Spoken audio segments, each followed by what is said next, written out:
अब इस देश को पूरी तरह से इस्लामिक देश बनाने की खुल्लम खुल्ला मांग शुरू हो चुकी है। साफ साफ कहा जा रहा है कि मुस्लिम समुदाय को ऐसा बिल लाना है जो इस देश को कट्टर इस्लामिक देश बना दे। बताएंगे आपको इस बिल के बारे में, साथ ही यह भी बताएंगे कि आखिर इस बिल के जरिए कौन इस देश को इस्लामिक मुल्क बनाने की फिराक में है। पर उससे पहले अगर आपने हमारे चैनल को सब्सक्राइब नहीं किया है तो अभी सब्सक्राइब कर लीजिए और बेल आइकन दबाना ना भूलें। नमस्कार, मैं हूं आपके साथ स्नेह श्रेयस। आयोन भारत देख रहे हैं आप। उत्तर प्रदेश में कभी बांस के फर्नीचर के लिए मशहूर बरेली आजकल कुछ मुस्लिम धर्मगुरु के बेतुके बयानों और सांप्रदायिक सोच के चलते काफी शोहरत बटोर रहा है। कभी कांवड़ियों का रास्ता रोककर उनके साथ मारपीट की जाती है, तो कभी धर्म परिवर्तन कराने के लिए कार्यक्रम रख जाने की बात सामने आती है। अब यहां से एक पैगंबरे इस्लाम बिल की मांग के रूप में नया विवाद निकला है।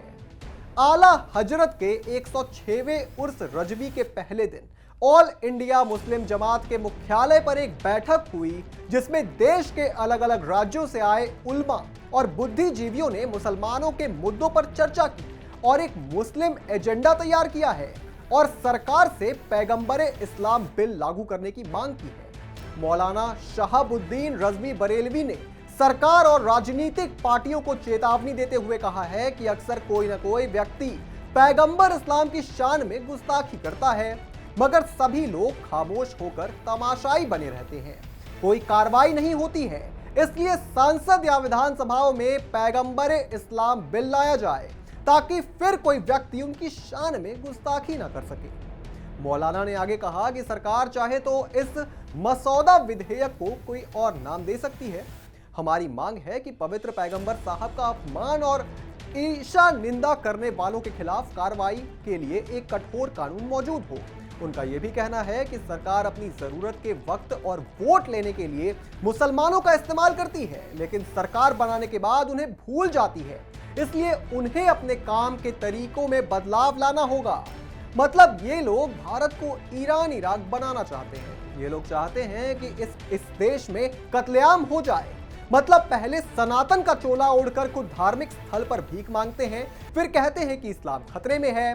कांवड़ियों पर हमला करके कांवड़ियों के रास्ते में नकली नाम से दुकान चलाते हैं, नाम बदलकर हिंदू लड़कियों से शादी कर लेते हैं और फिर कहते हैं कि उन्हें पैगंबरे इस्लाम बिल चाहिए।